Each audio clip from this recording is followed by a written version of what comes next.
сегодня приехали в Варшаву.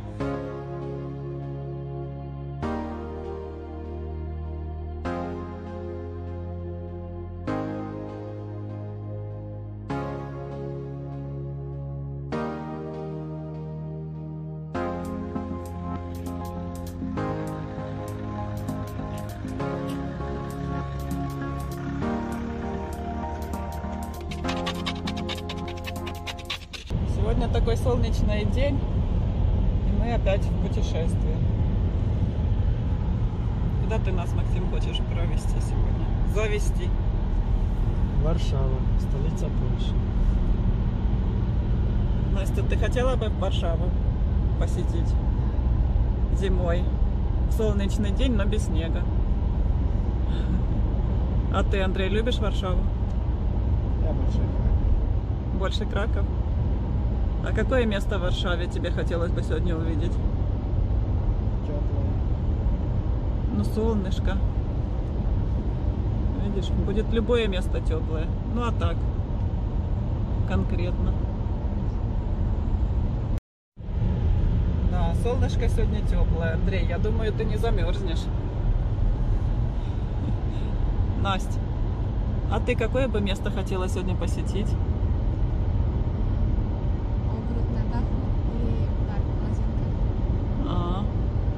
Королевские Лазенки и сад на университете Варшавском. Но если не закрыт, проверим. Это не университет, а библиотека. На крыше библиотеки университета, да? Папа поправляет, правильно. Варшава – столица и бизнес-центр Польши. Самый крупный город страны. Несколько раз фактически стирали с лица земли, и каждый раз его строили заново. Сейчас столица Польши ничем не уступает другим крупным европейским городам по своей развитости и культурным достопримечательностям. Однажды рыбак по имени Варс взял в жены прекрасную русалку по имени Сава. Эта пара и дала название столице Польши. Кстати, русалка – символ города. Сейчас конец декабря. -4, но зато солнечно. Так, мы сегодня приехали в Варшаву. Варшава сейчас столица Польши. Раньше до этого была столица город Краков. Но сейчас это центр культурной и экономической жизни Польши. Сегодня рождественские праздники, практически все закрыто. Еще локдаун. Музеи, театры, рестораны, кино, магазины, все закрыто.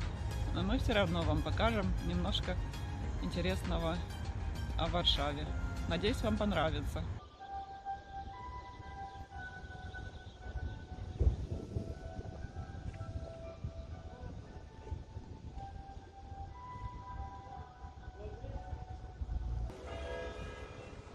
Готовы? Буде лучше, чем вчера, теплее.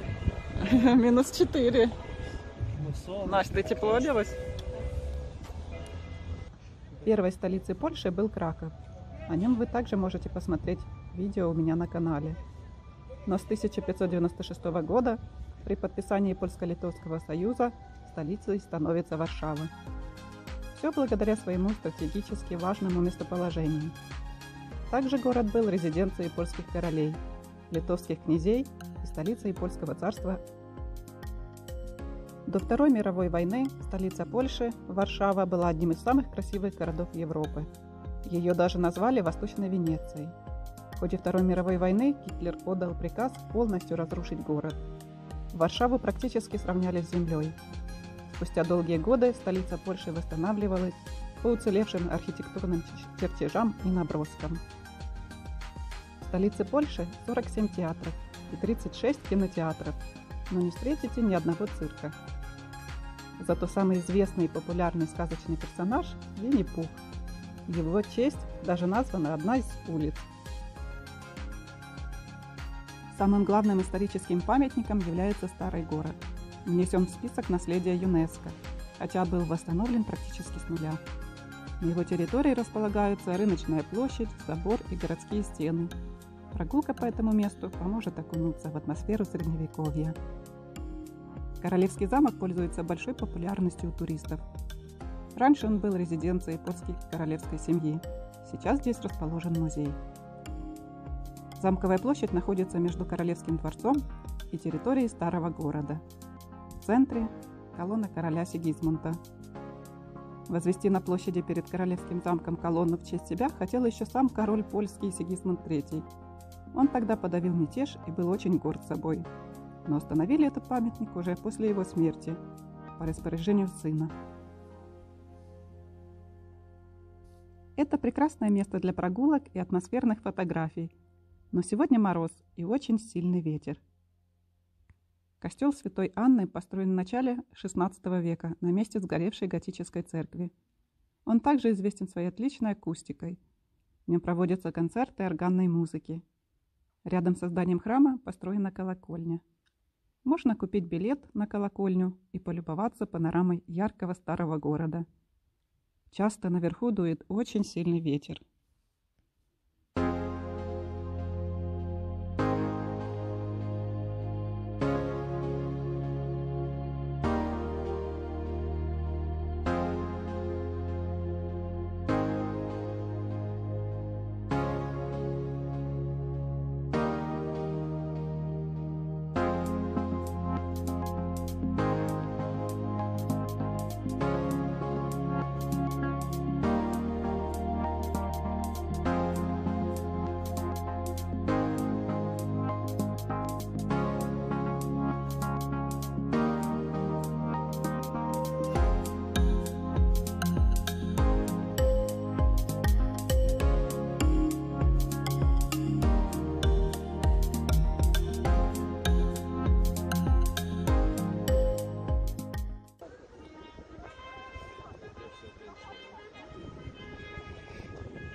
Варшава – это город, который несколько раз за всю историю уничтожали практически полностью.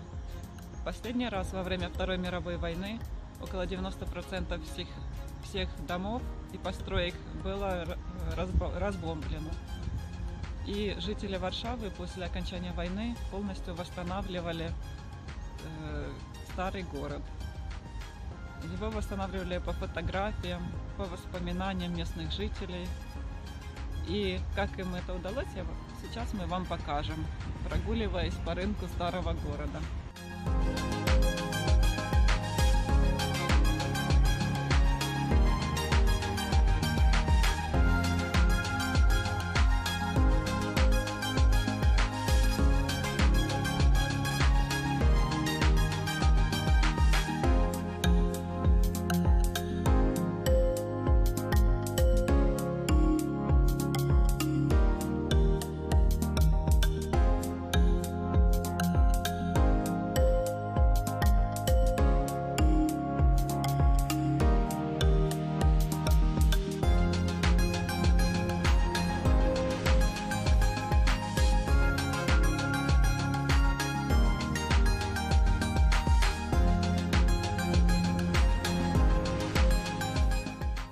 Пройдемся к рыночной площади.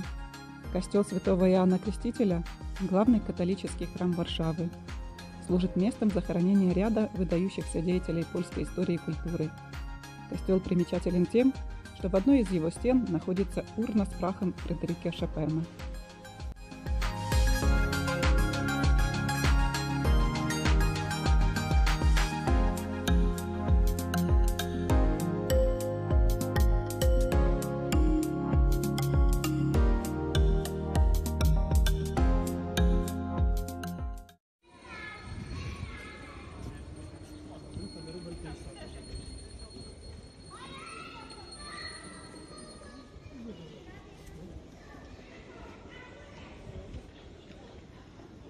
Сейчас батарея сядет.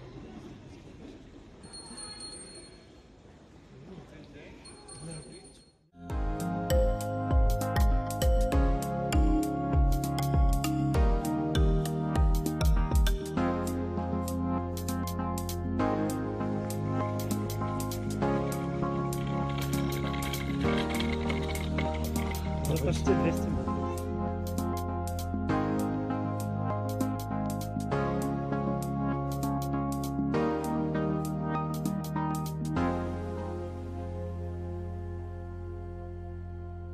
А вот и рыночная площадь. В это Рождество необычное, без катка, рождественского рынка и практически пустая. А так она выглядела год назад.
Главная русалка Варшавы – сирена.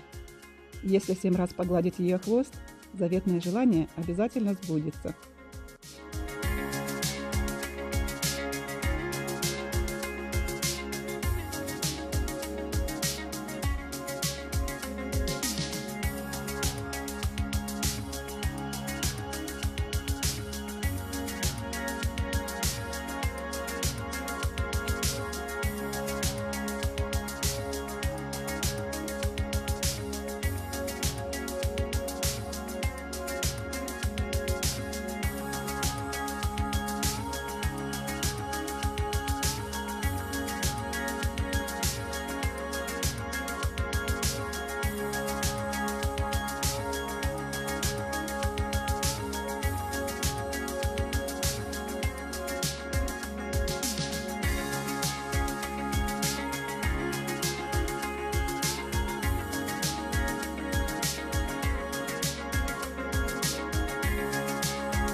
Варшавский Барбакан, 1540 год.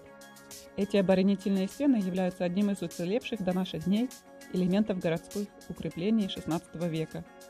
ходе реконструкции 1952-54 годов было принято решение его полностью восстановить на основе гравюр XVII века. И сегодня он является одним из красивейших элементов городского ландшафта. Интересно, что до реконструкции Барбакана использовались древние кирпичи из исторических зданий городов Ниса и Вроцлав.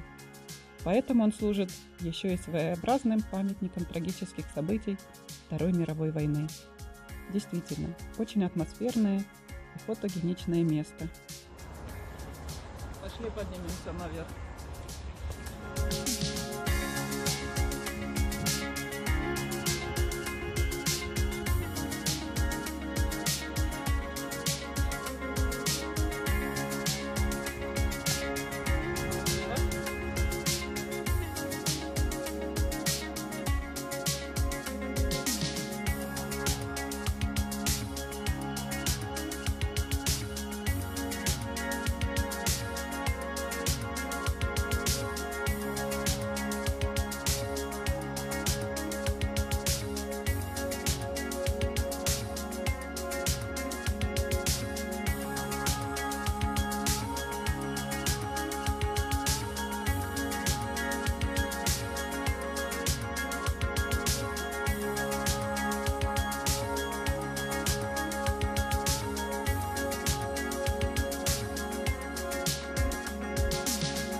За вами гонятся чайки.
Как же сегодня холодно.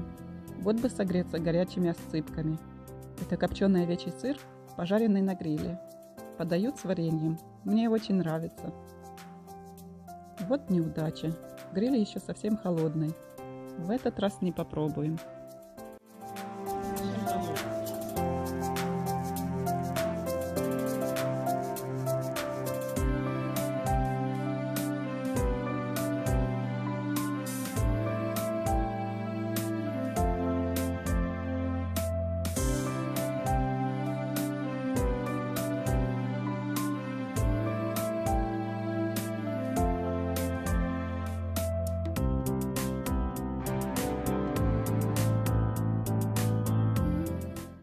Народный театр, основанный в 1765 году королем Станиславом Августом Понятовским, является четвертой старейшей национальной сценой в Европе. В своей бурной истории с 18 по 21 век театр был центром выживания национальной культуры. Он много раз горел и был отстроен заново. Национальный театр находится в исторической резиденции на площади Театральной, в главном здании, спроектированном Антонио Гораци, находится самая большая сцена театра – зал Богуславского.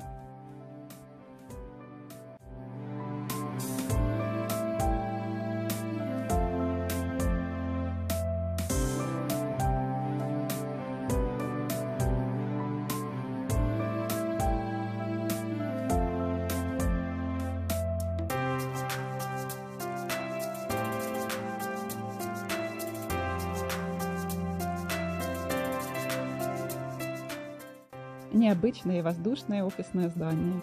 Архитектор Норман Фостер. Особенно уютный круглый внутренний дворик, а полностью стеклянные круглые стены добавляют фасаду футуристический образ.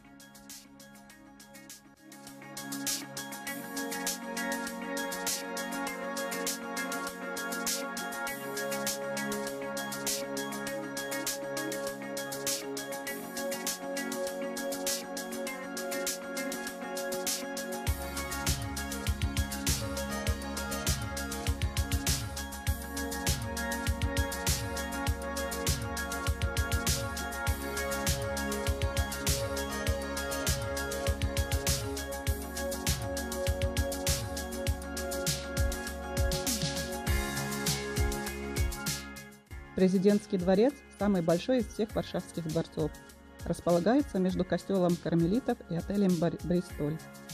Его возвели в 1643 году по заказу Станислава Конецпольского, магната и великого гетьмана. 24 февраля 1818 года во дворце дал свой первый концерт польский композитор Фредерик Шопен. Перед зданием стоит конный памятник маршалу Юзефу Понятовскому. В сердце президентского дворца колонный зал, где проходят церемонии. Его освещает знаменитая люстра из 3600 кристаллов горного хрусталя. Ждем, як це загориться, посфоткаєш і поїдете. Ну да, можно пройтись даже внутрь.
Варшавский университет – одно из крупнейших и самых престижных государственных высших учебных заведений Польши.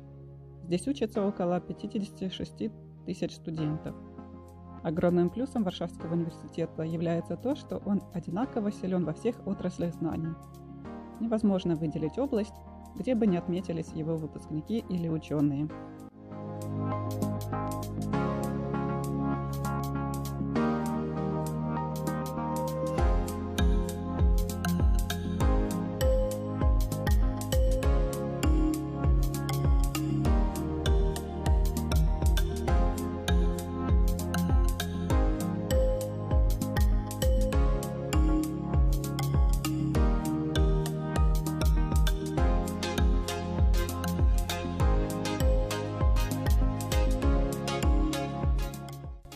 Варшава в 1747 году стала первым в мире городом, в котором была открыта официальная библиотека. Здание библиотеки Варшавского университета – одно из самых красивых и необычных в столице, привлекающее своим уникальным двухъярусным ботаническим садом на крыше главного корпуса. Университетский сад доступен для всех. Именно здесь, среди цветов и деревьев, любуясь крышами старого города, можно уловить неповторимую атмосферу Варшавы. Тут можно сидеть на скамеечках, наслаждаться погодой, разгуливать по парку или просто отдыхать и читать книгу. А где ваша книжка? Сожрал.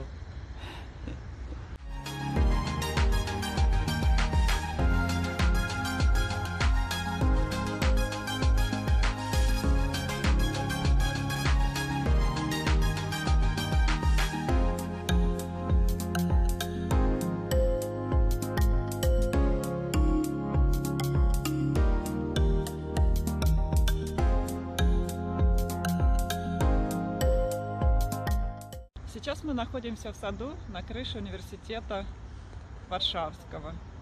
К сожалению, весь сад мы не сможем показать, потому что он закрыт, но часть все же вы увидите.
Сад на крыше библиотеки Варшавского университета – один из самых больших и красивых садов на крыше в Европе, с площадью более 1 гектара. Он разделен на несколько частей, отличающихся по форме, цвету, запаху и атмосфере. Золотой, серебряный, фиолетовый и зеленые сады. Сам по себе сад состоит из 2 ярусов – верхнего, более 1 гектара, и нижнего – 1 гектар, соединенных струей водных каскадов.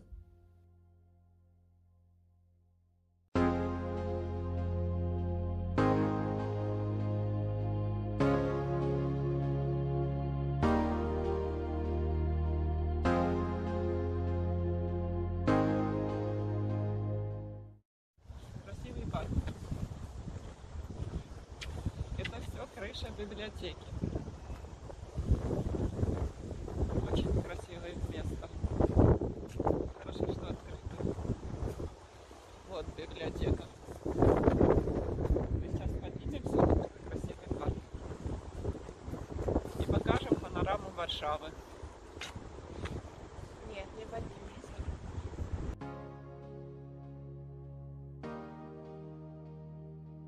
Как оказалось, с 1 ноября по 31 марта вход в сад без выхода на крышу.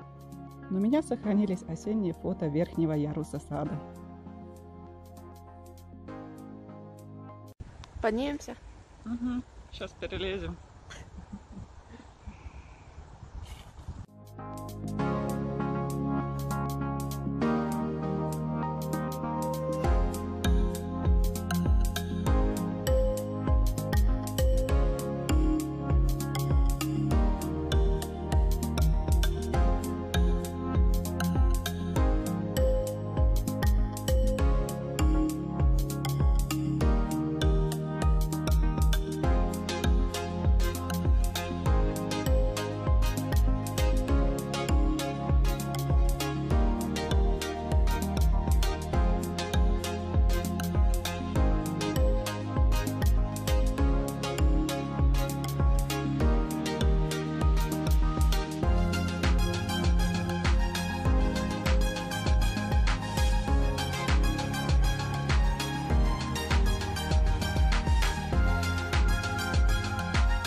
перекус в машине.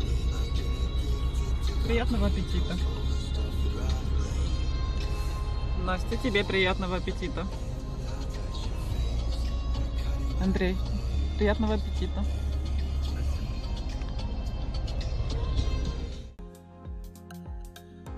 Костел святого Антония Падуанского был построен в начале 17 века.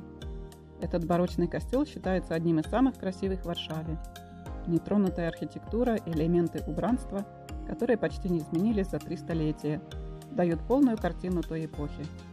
21 января 1945 года на руинах церкви у уцелевшего алтаря с чудотворным изображением святого Антония состоялось первое богослужение в освобожденной Варшаве. После войны церковь святого Франциска Серафистского была восстановлена. В храме хранятся мощи святого Виталия.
Самый большой город Польши по численности населения. Здесь проживает около 1 миллиона человек.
Самое высокое здание в городе – Дворец культуры и науки. Его высота составляет 237 метров. Высотное сооружение почти точная копия сталинских высоток в Москве. Было возведено русским архитектором Рудневым по заказу Сталина. Здесь располагаются офисы, кинотеатры, большой концерт-зал, музеи и выставочные галереи. Шпиль здания доминирует над всеми постройками Варшавы и служит ориентиром для незнающих город туристов. Но после ввода в эксплуатацию в 2021 году делового комплекса Warsaw Place он станет не только самым высоким зданием в Варшаве, но и в ЕС. Его высота достигнет 310 метров, что превзойдет Дворец культуры и науки, которое до сих пор удерживало звание самого высокого здания польской столицы.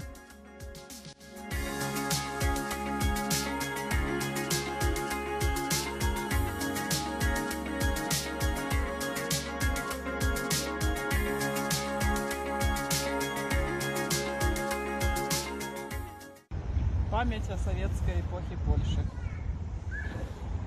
Такое же здание находится в Москве.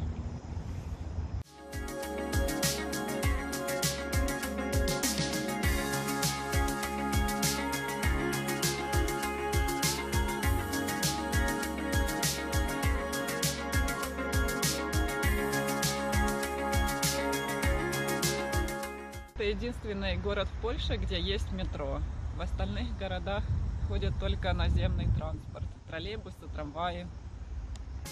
Варшава является самым переполненным городом Европы. Жителям в год тратится 106 часов на пробки. Здесь действует система единого проездного, которая распространяется на автобусы, трамваи, метро и даже паромы.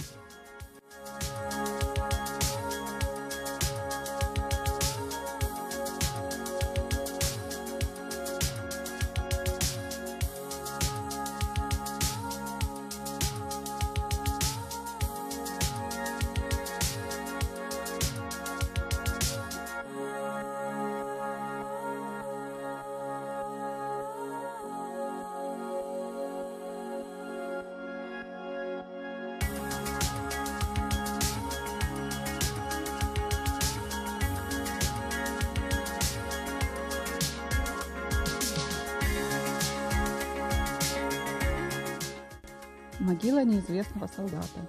Это памятник польского солдата всех времен, и Первой мировой, и Второй мировой войн. Здесь покоится земля с многочисленных полей битв, где сражались польские солдаты. У гробницы постоянно горит вечный огонь, стоит почетный караул. Смена караула происходит ежедневно, каждый час. На удивление здесь очень тихо, хотя площадь большая. Рядом замечательный Самсоновский сад. Если вы идете пешком в старый город, то это место располагается недалеко от Сталинской высотки.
Озелененные пространства, в том числе парки и сады, занимают 28% города.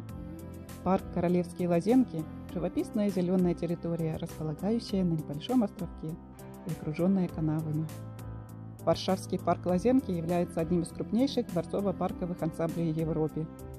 С мая по октябрь в воскресные дни там проводятся бесплатные концерты. Мы находимся в Королевских Лазенках. Настя, хотела тут побывать? Да, но не в такую погоду. Чем тебя не устраивает погода? Это не ясно. Ладно. Ну, видишь, трава зеленая, почти как лето. -4, но ничего. Мы гуляем. Переживем. Ну.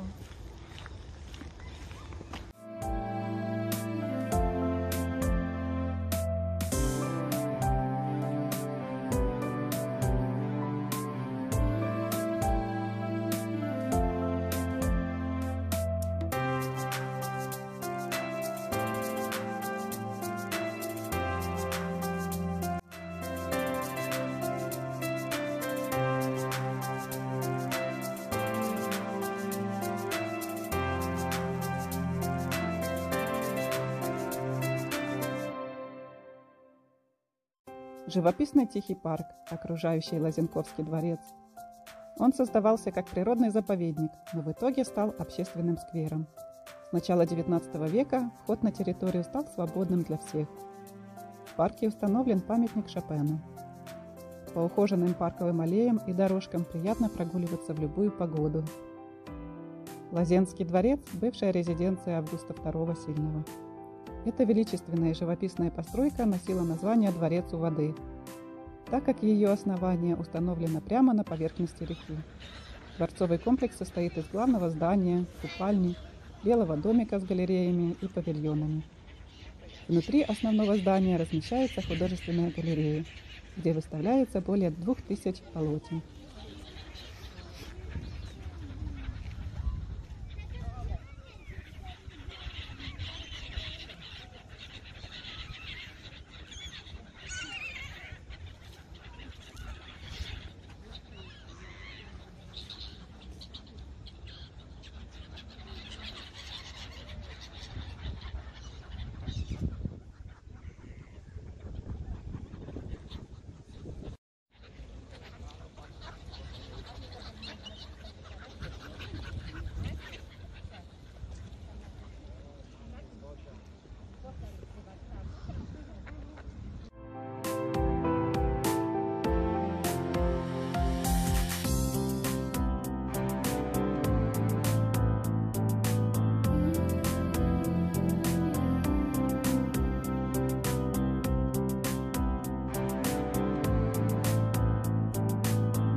Покормила? Почти.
Посмотрим на волшебные рождественские декорации в вечернее время.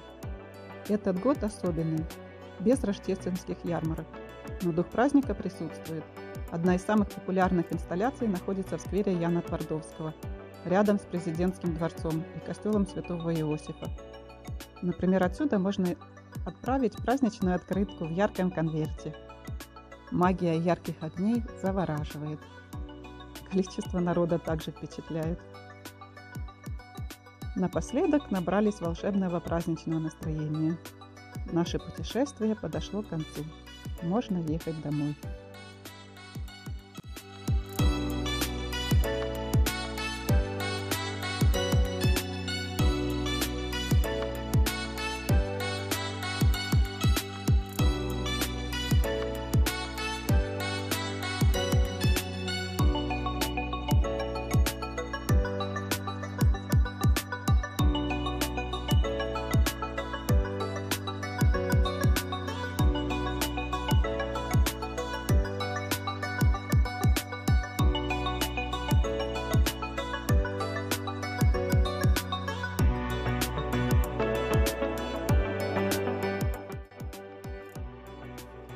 Варшава – уютный, чистый, яркий город. Тут настолько много различных достопримечательностей, ивентов и впечатляющих событий. И даже в зимний бесснежный день, в период локдауна, она выглядит великолепно. Думаю, она полюбится каждому. Ведь тут можно найти что-нибудь особенное для себя. Недаром в Варшаве находится сердце гениального композитора Шопена. Частичка моего также осталась в этом городе. Надеюсь, Варшава заслужила вашего лайка и комментария. До встречи в новом городе!